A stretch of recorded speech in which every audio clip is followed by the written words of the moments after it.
नमस्कार दोस्तों, स्वागत है आपका कथा सागर में। मैं आप लोगों को श्रीमद् भागवत महापुराण के हिंदी रूपांतरण यानी कि सुख सागर की कथाएं सुनाती हूँ। अभी मैं आप लोगों को सुख सागर के प्रथम स्कंद का अध्याय सुना रही हूँ, जिसमें आज मैं आप लोगों को 17वां अध्याय सुनाने जा रही हूँ। इस अध्याय में राजा परीक्षित का राजवेशधारी कलयुग को मारने के लिए उद्धत होना है तथा कलयुग का परीक्षित के पैरों पर पड़ना और परीक्षित का क्षमादान। तनिक भी विलंब न करते हुए भगवान के चरणों में सिर झुकाकर उनसे आशीर्वाद लेकर अपने मन को तथा ध्यान को एकाग्रचित करके भगवान में ध्यान लगाएं और कथा को सुने। 16वें अध्याय में राजा परीक्षित के राज में कलयुग का आगमन हो चुका था और उसके द्वारा पृथ्वी का दुर्दशा हो रहा था, जिस दुर्दशा का वर्णन खुद पृथ्वी ने उस बैल से किया था, बैल रूपी धर्म से किया था, जिस धर्म की अश्रु को राजा परीक्षित अपने मार्ग में देखे थे। आगे की कथा में ये जानेंगे कि वो धर्म रूपी एक पांव का बैल इतने अश्रु क्यों बहाए जा रहा था। तो आगे की कथा कुछ इस प्रकार है। सूत जी बोले, हे शौनक, जब धर्म और पृथ्वी ऐसी बातें कर रहे थे, उसी समय राजसी वेश में एक शूद्र वहां आया। जब धर्म और पृथ्वी आपस में बातें कर रहे थे और पृथ्वी अपनी दुर्दशा बता रही थी कि कलयुग के आ जाने से ऐसी ऐसी दुर्दशा हो रही है, सारे सद्गुण जो हैं वो सारे समाप्त हो रहे हैं, तो ऐसे में क्या हुआ था, उसी समय पर वहां पर एक राजसी वेश में एक शूद्र आ गया। हाथ में एक लंबा सा डंडा लिए था। उसने गौ पर जोर से एक डंडा मारा और उस डंडे तथा पैर से भी वह गौ और बैल को बारंबार मारने लगा। जब वो ऐसे मार रहा था, तब वह धर्म रूपी एक पांव का बैल दुखी हो भय से मूत्र करता हुआ आगे बढ़ा और पृथ्वी रूपी गौ भी नेत्रों से अश्रुधार बरसाती हुई शीघ्रता से आगे बढ़ने लगी। इतने में ही एक सुवर्ण मंडित रथ पर बैठे हुए राजा परीक्षित वहां जा पहुंचे। उन्होंने तरप कर उस राजा वेशधारी शूद्र से पूछा, मेरे द्वारा संसार की धर्म पूर्वक रक्षा किए जाने पर तू नर पिशाच मूक प्राणियों को इस प्रकार क्यों मार रहा है? क्या तू समझता है कि अब गौ रक्षक श्री कृष्ण जी और महाबली अर्जुन नहीं है, तो अब संसार में दूसरा कोई वीर ही नहीं है? रे दुष्ट, तू मेरे इन तीक्ष्ण बाणों से वध किए जाने के ही योग्य है। हे एक पांव से चलने वाले वृषभ, कहो तुम कौन हो? क्या तुम मुझे कोई संकेत देने के लिए तो नहीं आए हो? और हे चारों चरणों वाली, अपने नेत्रों से अविरल अश्रुपात करने वाली गौ माता, कहो तुम्हें क्या दुख है? मैं तुम्हारे कष्टों को नहीं सहन कर सकता, क्योंकि जिसके राज्य में दुष्ट को दंड ना मिले और दुष्ट सज्जनों को पीड़ित करे, वह उन्मत्त राजा नष्ट हो जाता है। जो राजा दुष्टों को दंड नहीं देता, वह घोरतर नरकवास का अधिकारी है। किंतु दुखी जनों को दुख से मुक्त करना और इस प्रकार धर्म की रक्षा करना ही राजाओं का परम धर्म है। हे वृषभ देव, कहो तुम्हारे शेष 3 पांव को किसने काट डाले हैं? हाँ, मैं तुम्हारे इस दुख से बड़ा दुखी हूँ। श्री कृष्ण जी की आज्ञा मानने वाले राजा के राज्य में यह दुख असह्य है। इससे मेरे पूर्वजों के पवित्र यश में बड़ा बट्टा लग रहा है। हे वृष, कहो तुम कौन हो जिसने तुम्हें ऐसा कष्ट दिया हो? मैं उसे अवश्य मारूंगा। अपराधी को दंड देते हुए मुझे तनिक भी दुख नहीं होता, क्योंकि उससे तो सज्जनों का कल्याण ही होता है। फिर मेरा कुछ ऐसा स्वभाव भी है, यदि अपराध करने वाला कोई साक्षात देवता ही क्यों ना हो, परंतु मैं उसे बिना मारे नहीं रहता। और पल मात्र में ही मैं उसके वस्त्र आभूषणों से सज्जित शरीर को खंड खंड करके पृथ्वी पर गिरा देता हूँ। राजा परीक्षित के मुख से ऐसा वचन सुनकर धर्मरूपी वृषभ ने कहा, राजन, क्यों ना हो, पांडु वंश में उत्पन्न तुम्हारे जैसे धर्मात्मा पुरुषों के लिए यह अभियुक्त वचन कहना योग्य ही है। यदि ऐसा ना होता तो भगवान श्री कृष्ण चंद्र तुम्हारे पूर्वजों का दूतत्व नहीं करते। परंतु हे राजन, मैं तुमसे अपना परिचय क्या दूं? यदि तुम में श्रेष्ठता हो तो स्वयं ही विचार कर लो। देखो, जिस कर्म के करने में शरीर को कसना पड़ता है, जिसे विकल्पवादी लोग आत्मा और कोई कोई उसी को धर्म कहते हैं, कोई स्वभाव कहते हैं, तो कोई कर्म कहते हैं, या फिर कोई प्रभु का नाम देते हैं, और जिसे कोई मन वाणी से अगोचर ईश्वर कहते हैं, वही मैं हूँ।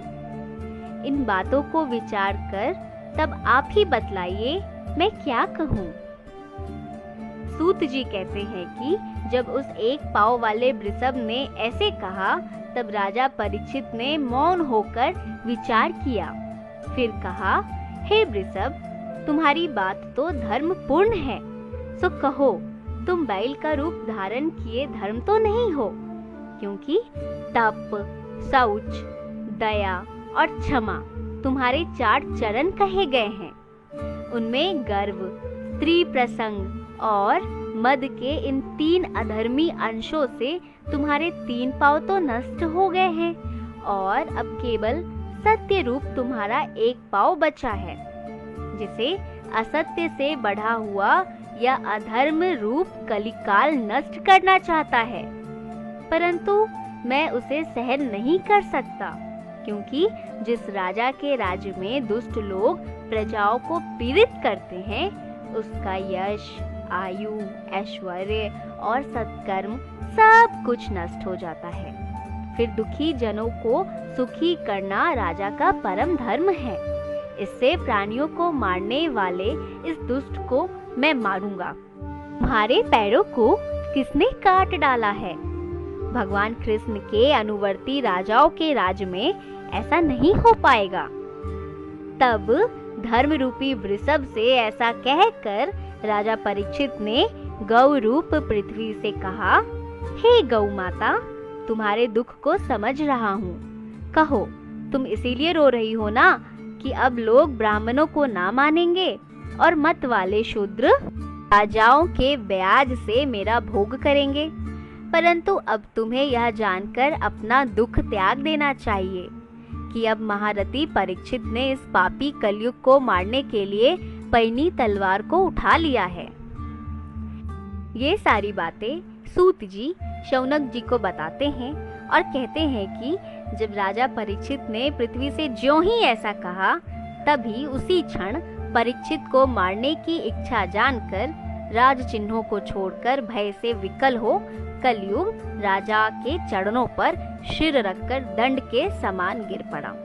तब कलयुग को इस प्रकार पैरों पर गिरते देखकर दयालु राजा को दया आ गई और वे बोले, अब तुम भय ना करो, मैं तुम्हें नहीं मारूंगा, परंतु देखो, अब तुम मेरे राज्य के बाहर हो जाओ, अर्थात तुम मेरे राज्य में किसी प्रकार भी अधर्म ना फैलाओ, क्योंकि तुम अधर्म के बंधु हो। तुम्हारे कारण से तो लोभ, असत्य, चोरी, दुष्टता, पाप, माया, कलह और पाखंड आदि अधर्म के समूह प्राप्त होते हैं। हे अधर्म बंधो, जहाँ सत्य और धर्म वर्तमान हो, जहाँ यज्ञ की विधि से भगवान की पूजा होती हो, उस क्षेत्र में तुम ना जाओ। जिस ब्रह्मावर्त क्षेत्र में यज्ञ मूर्ति भगवान विष्णु की पूजा होती है, वहाँ तुम वास ना करो। ये सारी बातें बताते हुए सूत जी कहते हैं कि राजा परीक्षित की ऐसी आज्ञा अनुसार कलयुग कांपने लगा। फिर उनसे बड़ा साहस कर हाथ में तलवार उठाए हुए राजा परीक्षित से कहा, हे महाराज, अब मैं चाहे जहाँ भी रहूंगा, परंतु वहाँ मुझे आपका भय बना ही रहेगा और मैं वहाँ सर्वत्र आपको ही धनुष बाण लिए इसी प्रकार देखूंगा। अतएव हे धर्मात्माओं में श्रेष्ठ, अब आप मुझे वह भी स्थान बतलावे जहाँ मैं जाकर वास कर सकूं। और कलयुग राजा परीक्षित से प्रतिज्ञा करते हुए कहता है कि मैं जहाँ भी रहूंगा आपकी दी हुई आज्ञाओं का पालन करता रहूंगा, उन नियमों को सर्वदा ध्यान में रखूंगा।